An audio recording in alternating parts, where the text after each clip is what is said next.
चलिए, good evening everybody. So we started with these adjustments in the last lecture, if you remember. And what are adjustments? And adjustments are called as also closing entries. What are closing entries? What are adjustment entries? All the things which are not recorded in the business books of account. Why these are not recorded?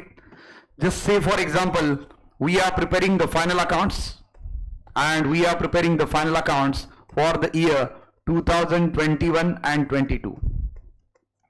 Okay, what is the year 2021 and 2022? We always refer a financial year, am I right? So financial year starts on 1st of April every year. तो यहाँ पे कब चालू होगा बेटा?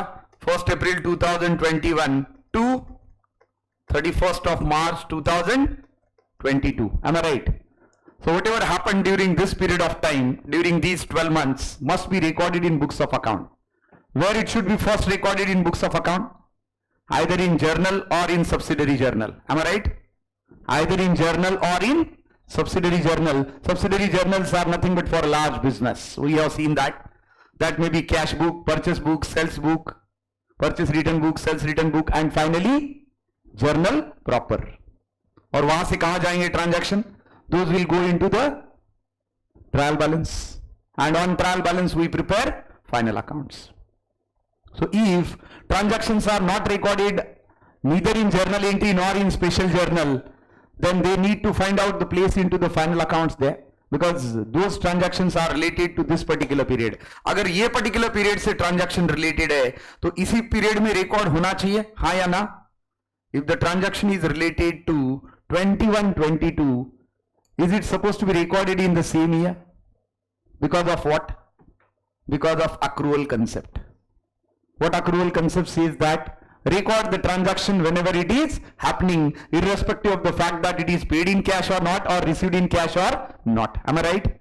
So if something is relevant with 21-22, how many months are there in a year? Always 12 months. How many months are in a year? Always 12 months. It may be a calendar year or a financial year. Am I correct? So let's say an example, salaries are there.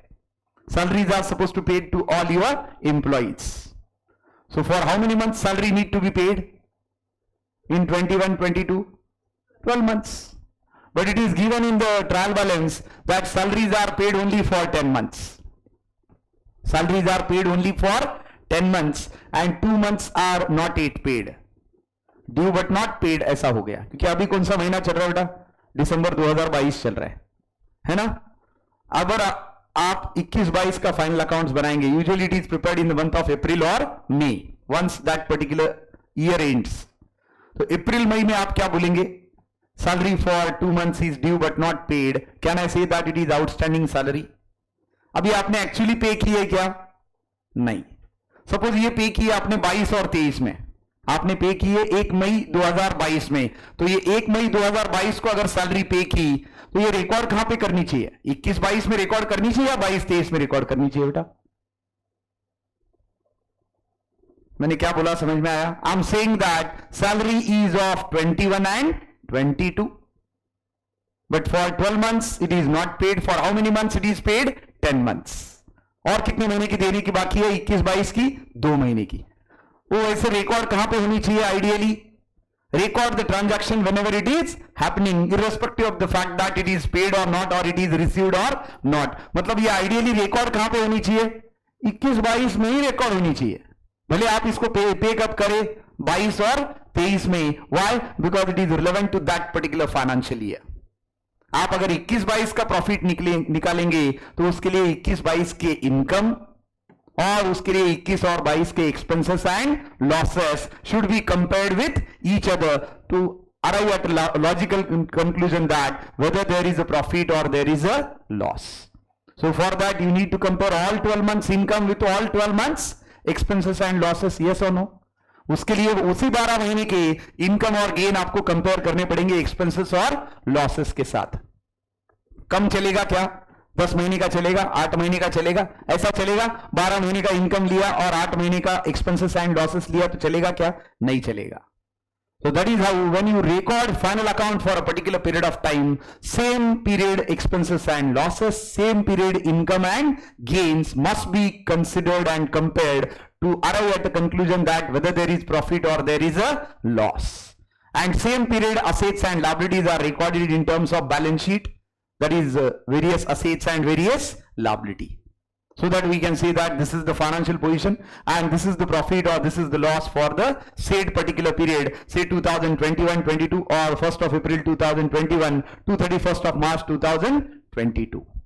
So logically what is expected that you should record all 12 months expenses and losses and income and gain along with assets and liabilities when you are preparing a particular account, when you are preparing final accounts to convey the financial position to all interested parties in the business. मतलब ये 12 महीने से related कोई भी transaction है तो उसी 12 महीने में रिकॉर्ड होना चाहिए, हाँ या ना? पे हुआ तो भी रिकॉर्ड करो, नहीं पे हुआ तो भी उसी साल में रिकॉर्ड करो, यस और no?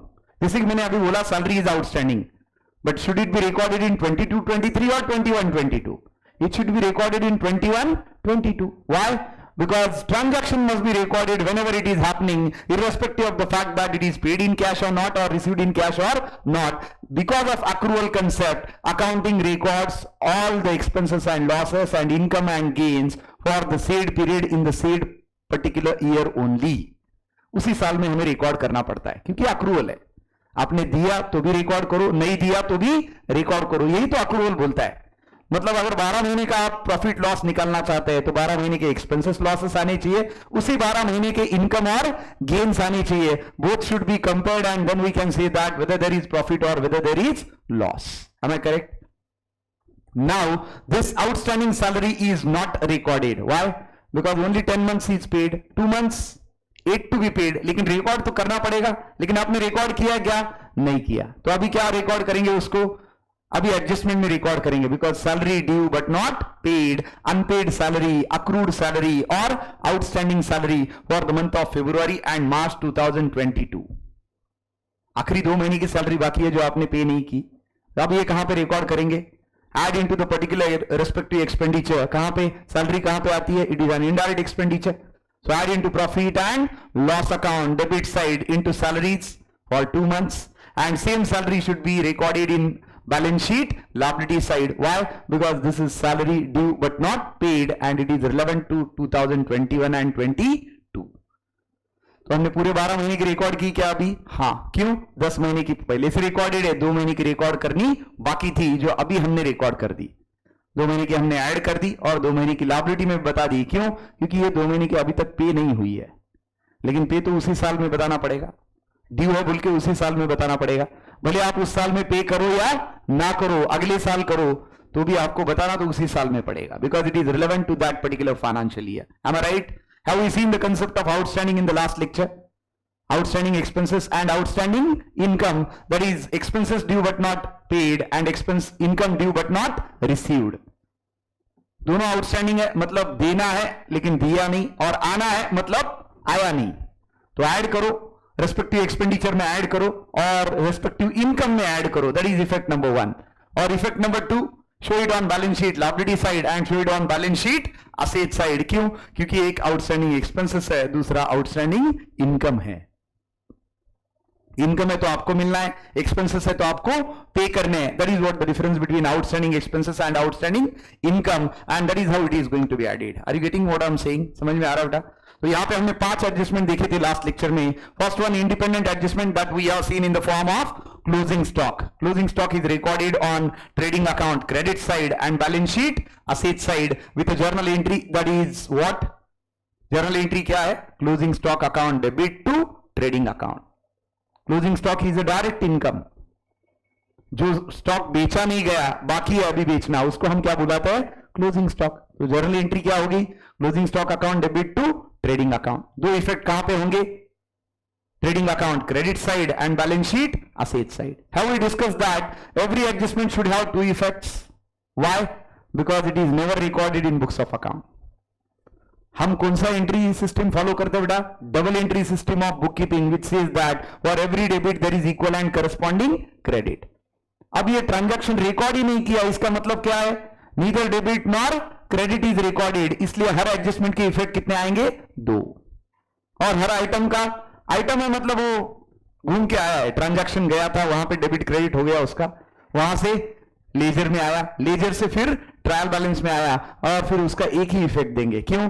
Because we need to identify that whether it is direct expenditure और डायरेक्ट इनकम, इनडायरेक्ट एक्सपेंडिचर और इनडायरेक्ट इनकम, और लायबिलिटी एंड असेट। उसके हिसाब से transaction in a trial balance or an item in a trial balance should have a single effect, whereas adjustment should have how many effects? 2 effects. Why? Because it has never been recorded into the said year, into the relevant particular year, that is 2021 and 22.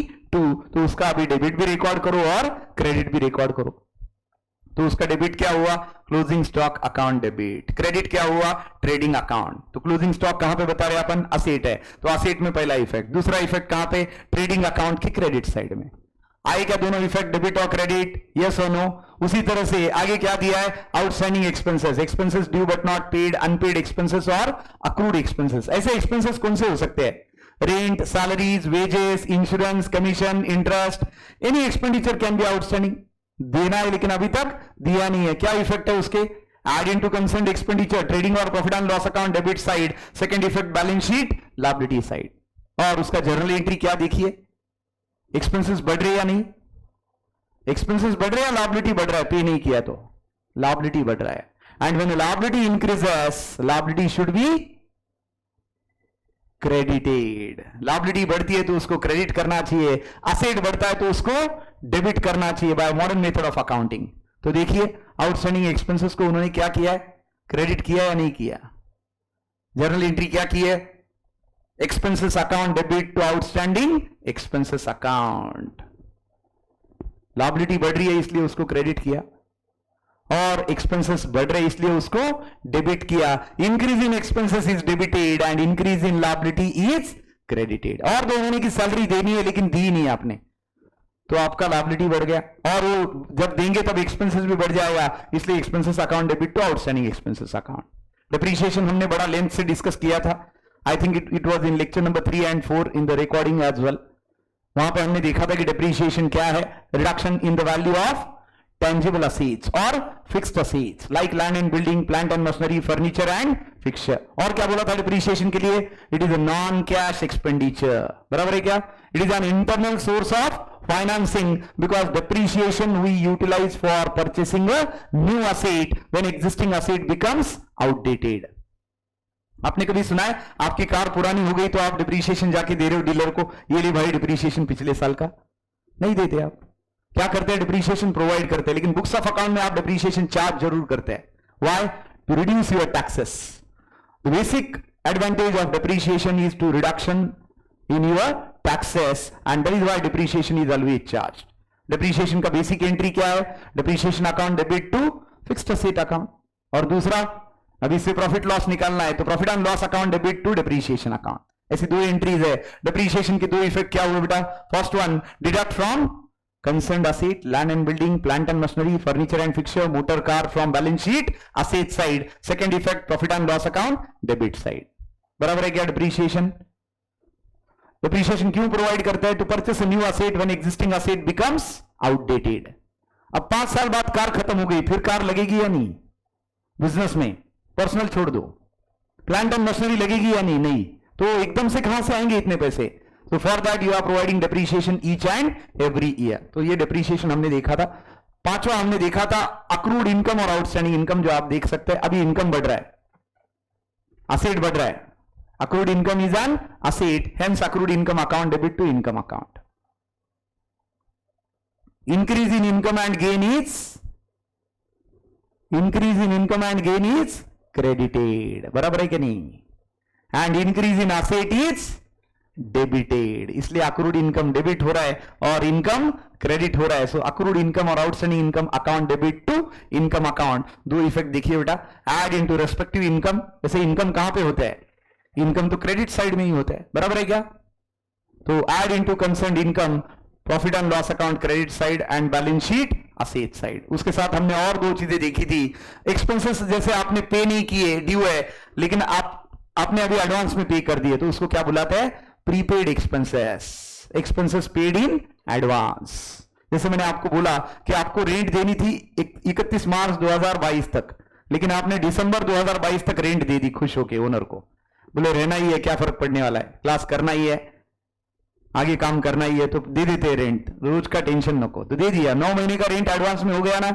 31 मार्च 2022 से लेके 31 दिसंबर 2022 का 9 महीने का rent आपने advance में ही दे दिया। 21-22 में record क्या करेंगे, प्रीपेड रेंट बोल के रिकॉर्ड करना पड़ेगा। Why? Because it is relevant with the next financial year, but you paid into this financial year only. ये बिलोंग करता है 21-22 से, लेकिन आपने बिलोंग करता है 22-23 में, और आपने पे कर दिया 21 और 22 में। 9 महीने का प्रीपेड है तो प्रीपेड माइनस करो from concerned expenditure, profit and loss account debit side. दूसरा effect balance sheet asset side. क्यों? क्योंकि अभी फाइनल अकाउंट बना रहे 21-22 का, और एक्सपेंडिचर पे किया 22 और 23 का। 22-23 का अभी पे करेंगे तो उसको तो असेट ही बताना पड़ेगा और उसको माइनस करना पड़ेगा, because it is not relevant with this financial year. 21-22 के लिए रिलेवेंट नहीं है, so deduct from concerned expenditure profit and loss account debit side, and second is show on balance sheet asset side. So that is how it is given there. And last, pre-received income, जैसे prepaid expenses है वैसे pre-received income है। क्या होता है ये?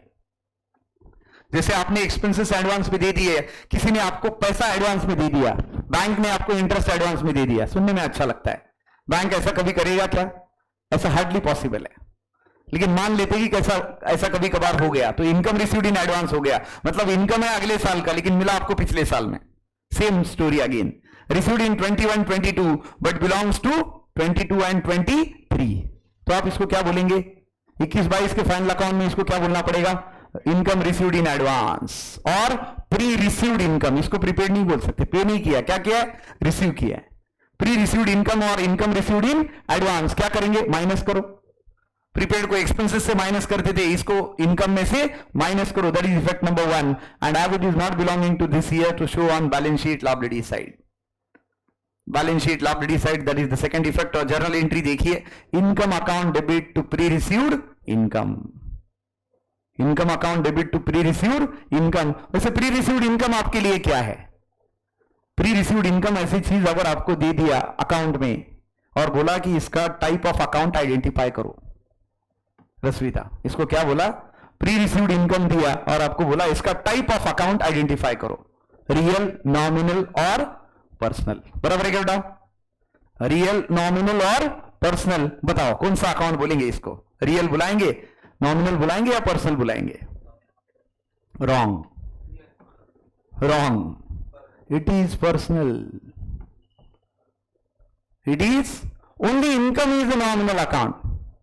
Interest received, commission received, rent received is a nominal account. Pre-received rent मतलब some party have paid you in advance.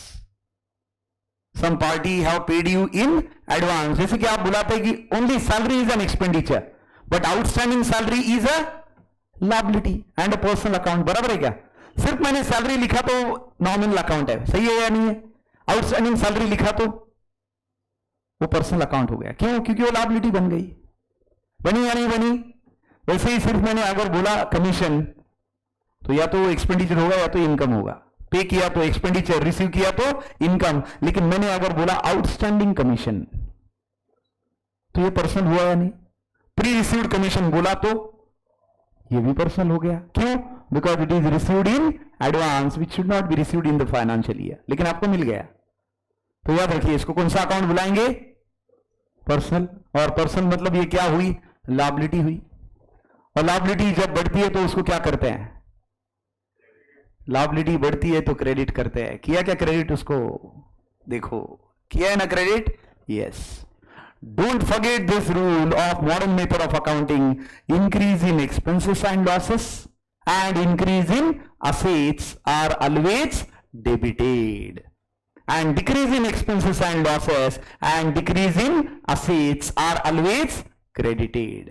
उसके opposite, increase in income and gain and liabilities are credited, whereas decrease in income and gain and decrease in liability is debited.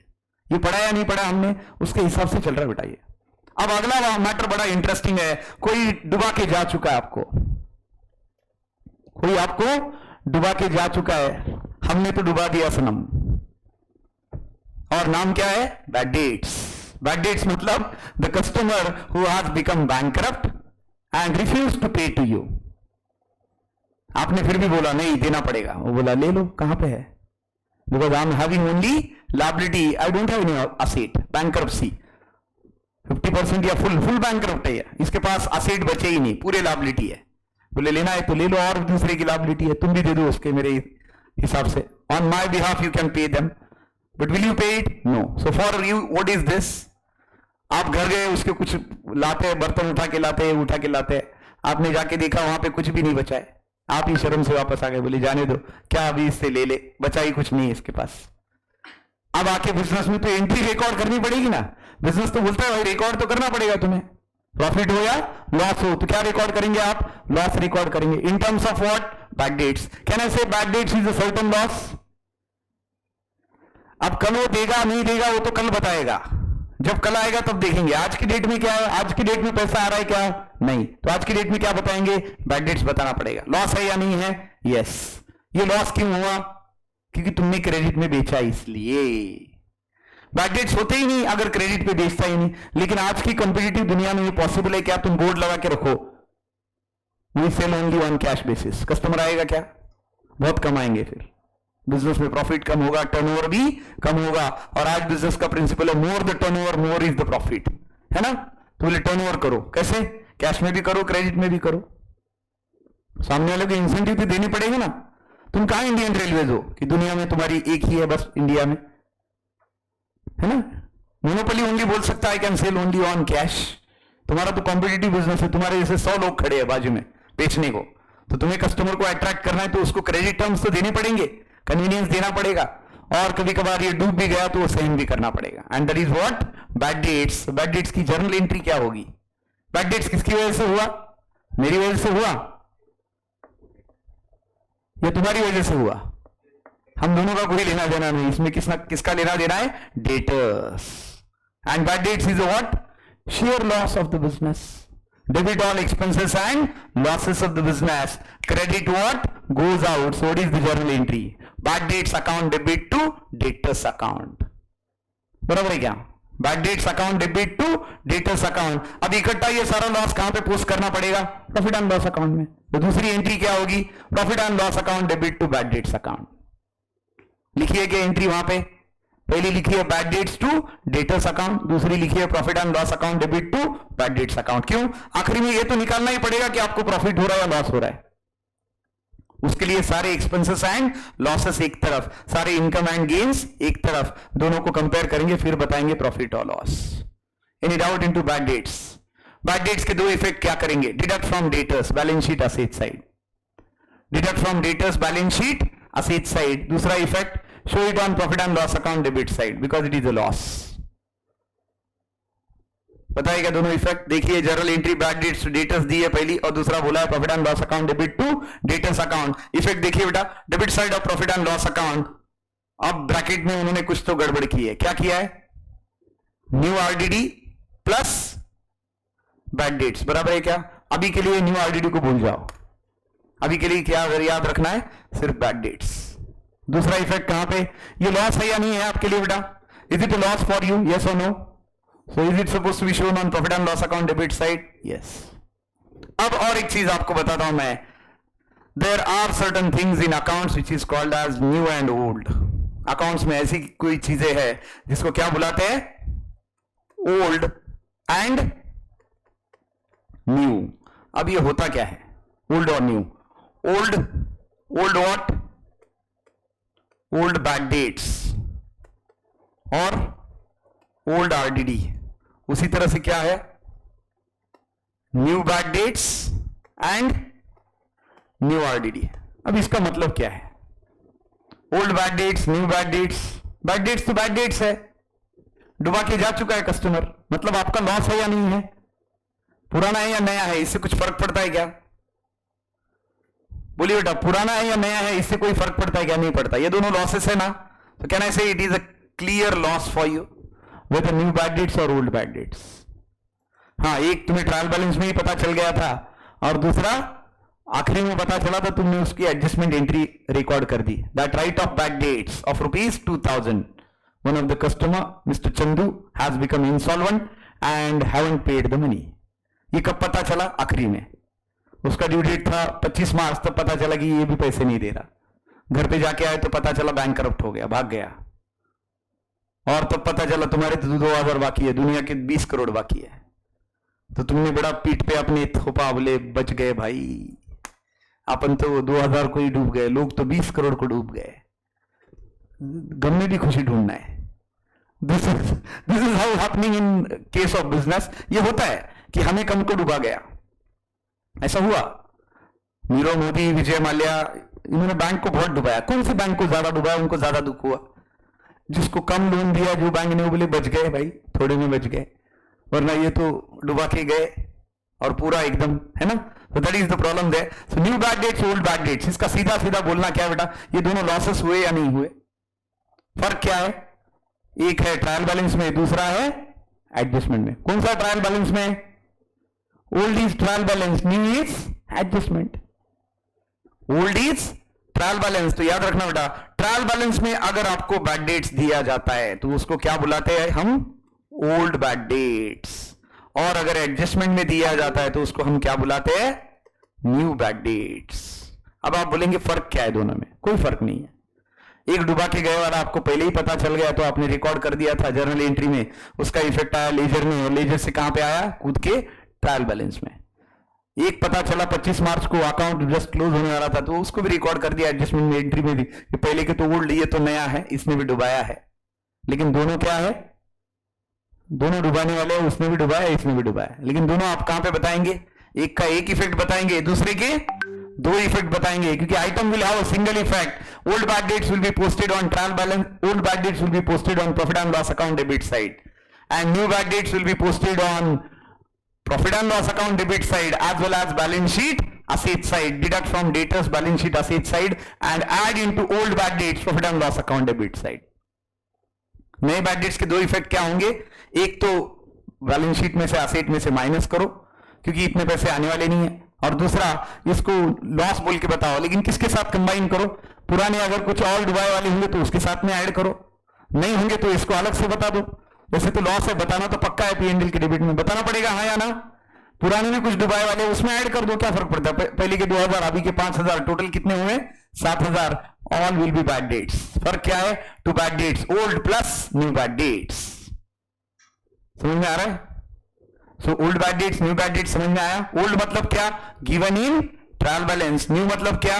Given in adjustment. फर्क क्या है दोनों में? ये पहले पता चल गया था तो इसका जर्नल एंट्री किया आपने, और ये अभी आखिरी में पता चला बुक क्लोज करते करते कि ये भी डुबा के जा चुका है, तो इसको आप एडजस्टमेंट एंट्री में डाल रहे हैं. Why? Because anyways it is relevant with 2021-22, need to be recorded in the same year, hence it should be recorded that way around. इसलिए उसको उस तरह से रिकॉर्ड करना चाहिए. अब बात आती है दूसरी टर्म की. क्या लिखा है मैंने? आरडीडी. आरडीडी का मतलब क्या है? Reserve for doubtful dates. लिख लो सभी लोग फटाफट. 4 टर्म्स आते बेटा ऐसे, जिसको हम बुलाते हैं आरबीडी, आरडीडी और आरबीडीडी. मतलब ये देखिए, ये मतलब है, इसको क्या बुलाते हैं? रिजर्व फॉर, क्या लिखा मैंने? Reserve for bad dates, RBD लिखा पहले, फिर रिजर्व फॉर डाउटफुल डेट्स, इसको क्या बुलाएंगे हम? आरबीडी पहला, दूसरा आरडीडी, और तीसरा है RBDD, reserve for bad and doubtful debts. मतलब तुम्हें लगता है कि ये डुबा के जाएगा नहीं जाएगा ये तो आगे पता चलेगा, बस तुम्हें लगता है. कैसे लगता है ये बताता हूं मैं तुम्हें. तीसरी टर्म्स क्या है बेटा? आरबीडीडी. याद रखिए, यहां पे लिख रहा हूं इसका शॉर्ट फॉर्म, और आरबीडीडी का फुल फॉर्म क्या है? Reserve for bad and doubtful debts. अब ये कैसे कैलकुलेट करते हैं? Listen to me. थोड़ा मैं आगे चलता हूं. यहां पे ये देखिए, it has been observed from last 5 years in your books of account. पिछले 5 साल से आप दिख रहे हैं आपके बुक्स ऑफ अकाउंट में. क्या देख रहे बेटा? जितना आप क्रेडिट में बेचते हैं उसमें से 5 से 7% पैसा आपका रिकवर होता ही नहीं है. कितना रिकवर नहीं होता? 5 to 7% ऑन एन एवरेज. पैसा आता ही नहीं वापस. कितने साल का एक्सपीरियंस है?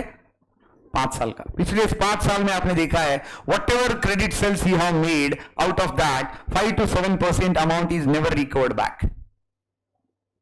ये फैक्चुअल है, ये फैक्चुअल एक्सपीरियंस है आपका। कभी 4% डूबता है, कभी 8% डूबता है, कभी 6 डूबता है, कभी 7 डूबता है। तो आपने उसका एवरेज निकाला था, ऑन एन एवरेज पैसा कितना डूबता है? 5 से 7%। अब इसी का भी एवरेज लेते हैं, कितना लेते हैं? ये दोनों का भी एवरेज ले लिया, कितना हुआ? 7 + 5 12 डिवाइडेड बाय 2, एवरेज कितना हुआ? 2 फिगर हुआ तो डिवाइडेड बाय 2, 3 हुआ तो डिवाइडेड बाय 3, 4 हुआ तो यहां पे कितने 2 है, 5 + 7 डिवाइडेड बाय 2 कितना हुआ? 6% है। मतलब एवरेज कितना पैसा रिकवर नहीं होता क्रेडिट सेल का? 6%। मतलब जितना कुछ आप अगले साल में भी बेचेंगे उसमें से कितना पैसा आने की उम्मीद मत रखो, 6%। अब ये फैक्चुअल है या मन की बात है? ये मन की बात नहीं है, ये क्या है? फैक्चुअल है, because it is based on your past experience. For how many years? 5 years। Is it small or big experience? Big experience. But ऐसा कभी कभार होता है कि कभी 4% डूबता है, कभी 8 डूबता है, कभी 7 भी डूबता है, कभी 5 भी डूबता है, लेकिन ऑन एन एवरेज निकाला तो कितना डूबता है? 6%। मतलब जितना भी सेल करेंगे आपने तैयारी कितने की रखनी चाहिए? आरडीडी की, आरबीडी की या आरबीडी की तैयारी कितनी रखनी चाहिए? 6% की रखनी चाहिए। कितनी की रखनी चाहिए? 6% की। अभी तक जो नए बैड डेट्स, पुराने बैड डेट्स है, उससे आपको पता चला कि अभी तक सिर्फ 2% ही लॉस हुआ है। एक्चुअल कितना हुआ है? 2% ही हुआ है। मतलब और कितना परसेंट होना चाहिए आइडियली? 6 में से 2 गए, बचे कितने? 4%। मतलब और आरडीडी कितना प्रोवाइड करना चाहिए बिजनेस में? 4% का। ये 4% श्योर है या एंटिसिपेटेड है?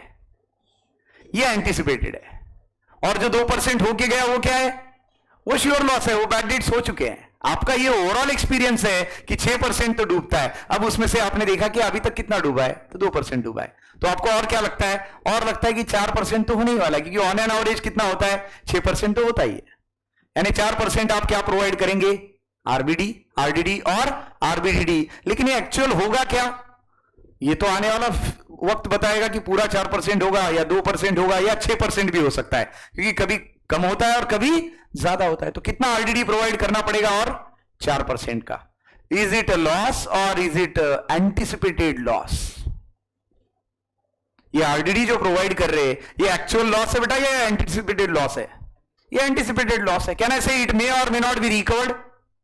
But bad debts can I say it will be recovered? No, not at all. It is a loss, it has gone. Bad debts है वो तो गया, डुबा के जा चुका है, वो तो पक्का है। आरडीडी क्या है? It is may or may not be loss. कितना प्रोवाइड करेंगे? और 4%। क्यों प्रोवाइड कर रहे हैं? Based on your past experience. Is it having a logic? Yes. 1 साल का लॉजिक है क्या इसके पीछे? नहीं। पिछले 5, 10, 15 आप जब से बिजनेस कर रहे हैं तब से लॉजिक आप लगा रहे कि इतना ऑन एन एवरेज डूबता ही है। इसके लिए एक ही रास्ता है, क्रेडिट सेल करना बंद करो। कर सकता है क्या बिजनेस बंद? नहीं कर सकता। बिजनेस बढ़ाना है तो क्रेडिट में बेचना ही पड़ेगा, थोड़ा बहुत सहना ही पड़ेगा। तो ये 4% का आपने क्या प्रोवाइड किया? आरडीडी। अब ये पक्का है क्या कि 4% डूबने वाला है? पक्का है क्या?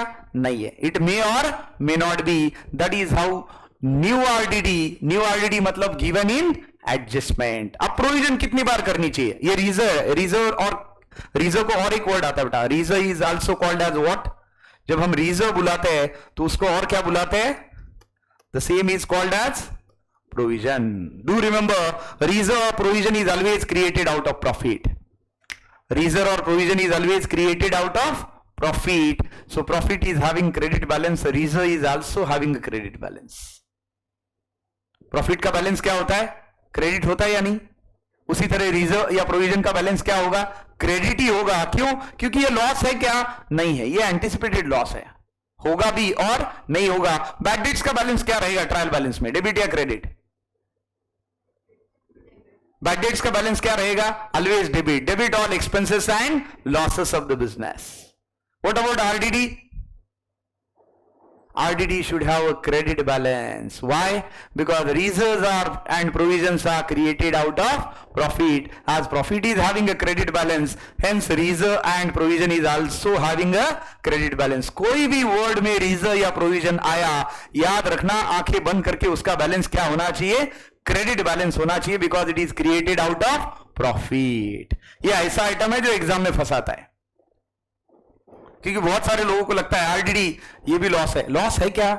नहीं है, ये रिजर्व है, ये प्रोविजन है। किससे बनता है? प्रॉफिट से। तो ये एंटिसिपेटेड लॉस है, तो इसका बैलेंस क्या होता है? क्रेडिट बैलेंस होता है। Because all reserve and provisions are created out of profits and should have a credit balance. Write it down if you have never written. अगर आपने कभी लिखा नहीं होगा तो इस लाइन को जरूर लिखिए बेटा। All reserve and provisions are created out of profits and hence should have a credit balance. वैसे मैंने ट्रायल बैलेंस बनाते टाइम ये आपको जरूर बोला होगा, इफ आई रिमेंबर करेक्टली, है ना? बोला था या नहीं बोला था? मैंने बोला था, आपने लिखा होगा। हमने जब ट्रायल बैलेंस बनाया था पीछे 4-5 सम का, तभी हमने ये लिया है, all reserves and provisions are created out of profits and it should always have a credit balance. किसी भी तरह का रिजर्व हो, फिर कोई भी रिजर्व हो, कोई भी प्रोविजन अगर वर्ड आया, रिजर्व वर्ड आया, उसका बैलेंस क्या होना चाहिए? क्रेडिट बैलेंस होना चाहिए।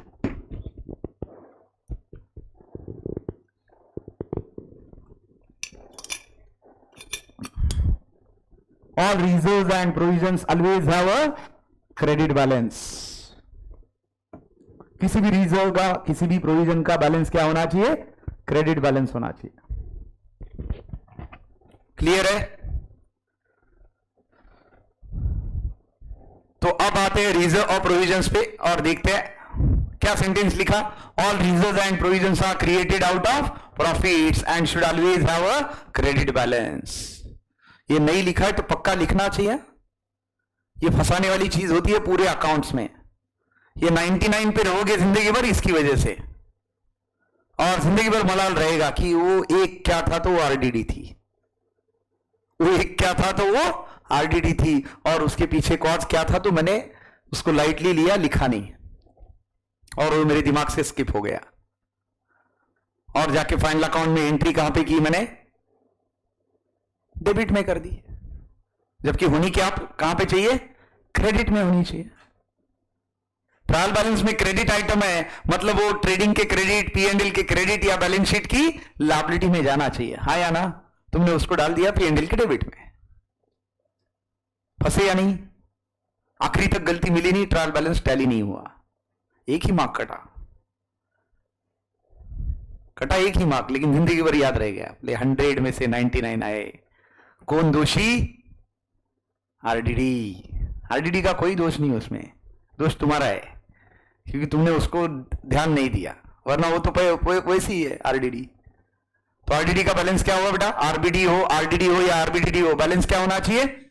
Always credit balance. कोई दिक्कत है आरडीडी में? अब जैसे बैड डेट्स ओल्ड और न्यू, वैसे आरडीडी भी ओल्ड और न्यू, मतलब given in trial balance is old, given in adjustment is new. अब दो तरह की प्रोविजन चाहिए क्या?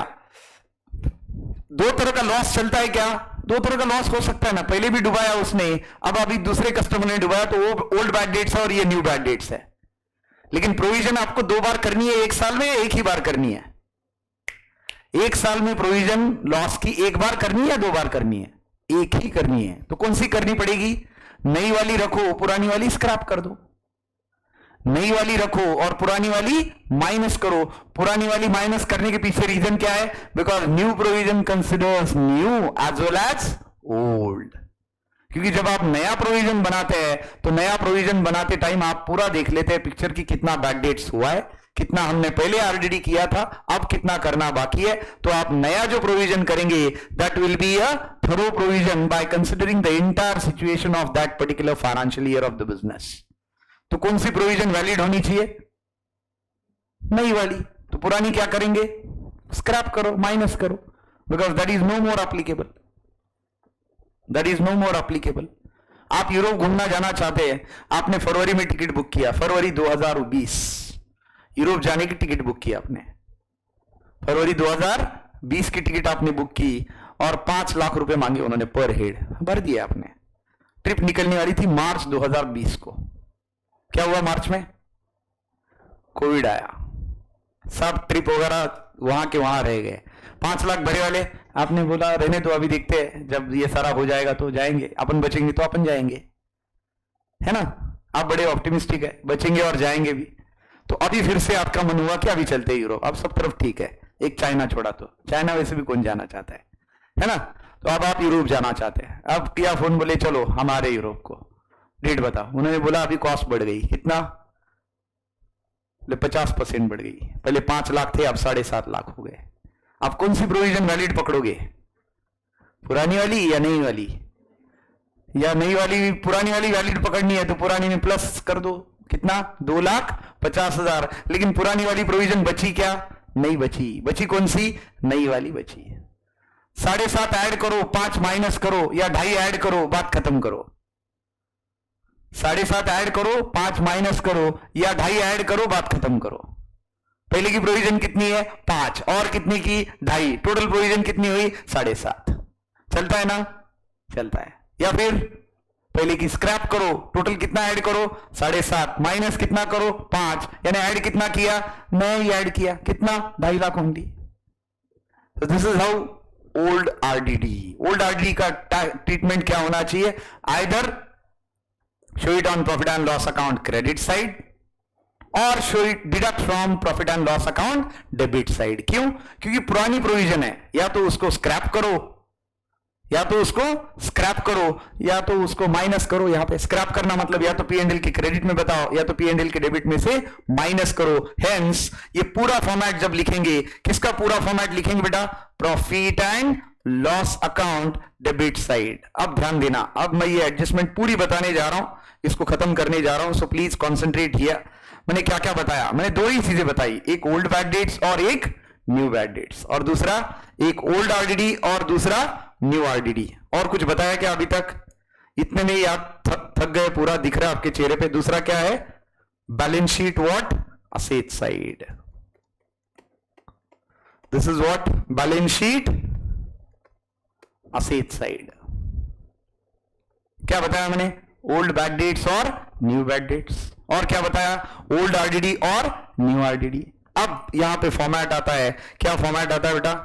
प्रॉफिट एंड लॉस अकाउंट के डेबिट में फॉर्मेट आता है। देखिए क्या लिख रहा हूं मैं। सबसे पहले मैं लिखूंगा बैड डेट्स। ये लॉस है या नहीं है? बैड डेट्स लॉस है या नहीं है? ब्रैकेट में क्या लिख रहा हूं? Old plus bad debts, bracket में क्या लिख रहा हूं? न्यू। अब ये दोनों को ऐड करने में कोई दिक्कत है हमें?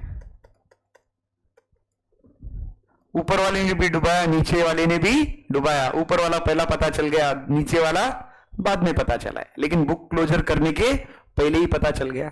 अब बचा क्या? और क्या ऐड करेंगे हम इसमें? Add what? आरडीडी। कौन सी ऐड आरडीडी करे बेटा? कौन सी ऐड करे? न्यू। सॉरी, ऐड कौन सी करेंगे?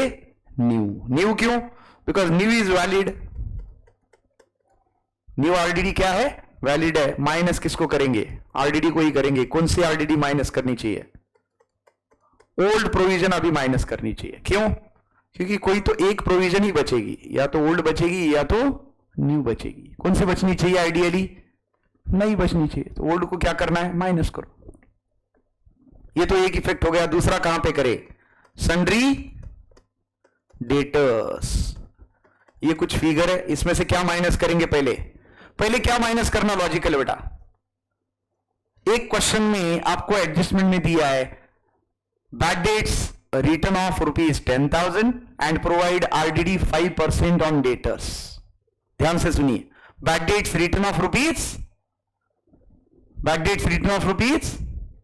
₹10,000 and maintain RDD 5% on debtor. अब ये बैड डेट्स जो 10,000 है, ये डुबा के गया या नहीं कस्टमर? तो इसको माइनस करने के बाद आरडीडी चार्ज करनी चाहिए या माइनस करने के पहले ही करनी चाहिए आरडीडी? आरडीडी मतलब क्या है? It is provision for loss. लेकिन ये प्रोविजन फॉर लॉस किस पे करे? जो पैसा आने वाला है उस पे करे, या जो नहीं आने वाला है उस पे भी करे? प्रोविजन किस पे करेंगे बेटा? जो पैसा मिलेगा उस पे करना है, या नहीं मिलेगा उस पे भी किया तो चलता है? मिलेगा उस पे ही करना पड़ेगा। जो नहीं मिल रहा उस पे कैसे प्रोविजन कर सकते हैं? क्योंकि वो तो पहले पता है कि ये तो डूब ही रहा है, ये तो डूब ही रहा है ना। मतलब पहले क्या माइनस करेंगे? पहले माइनस करेंगे बैड डेट्स। कौन से? न्यू। न्यू मतलब गिवन इन एडजस्टमेंट। अब जो बैलेंस बचा है इस पे आप चार्ज करेंगे आरबीडी, आरडीडी और आरबीडीडी। वो कौन सी? न्यू। तो इसमें से ये माइनस करेंगे, बचे वाला फिगर जाएगा आउटर में अभी।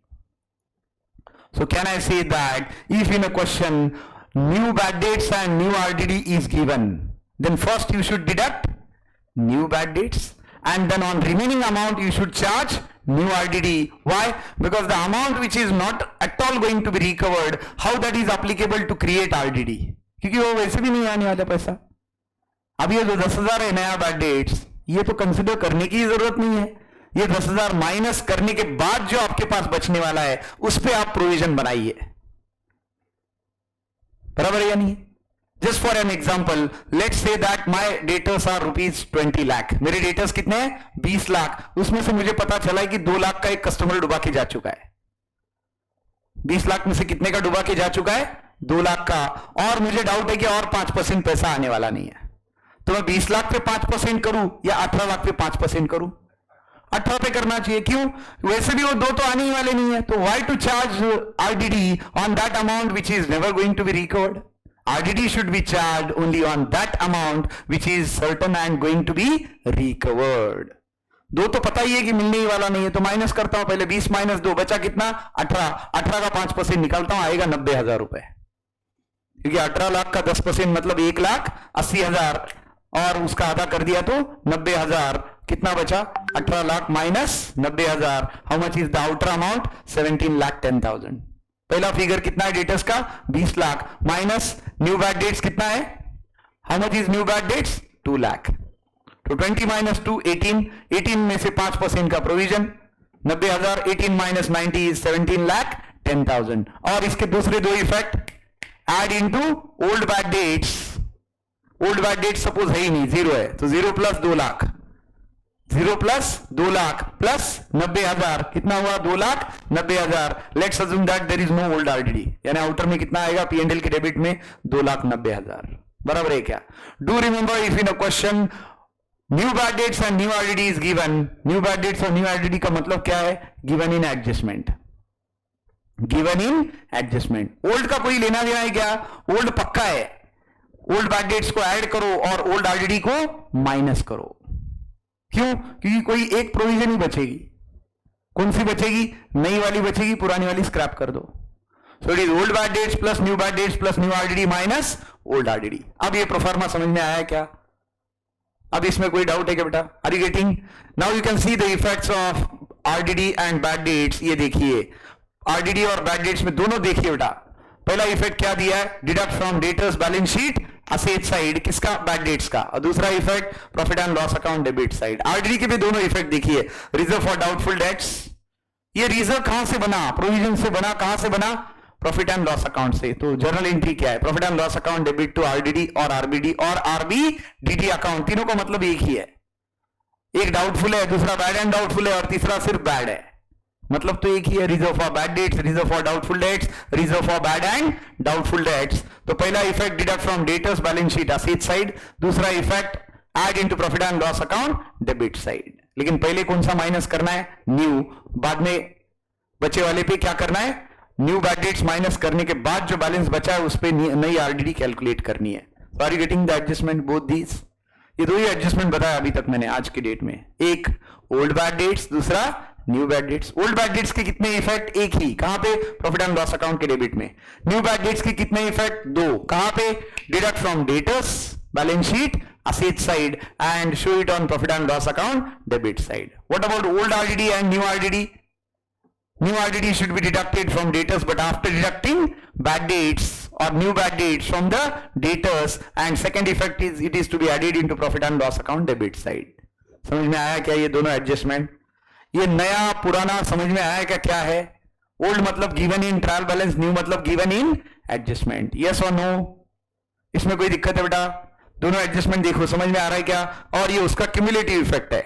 क्या है क्यूमुलेटिव इफेक्ट? ये है, ये profit and loss account debit side, उधर बैलेंस शीट असेट साइड। अब बताओ इसमें कोई डाउट है क्या? साइड ना any doubt into this? Are you getting this? कोई डाउट है बेटा इसमें? Yes everybody?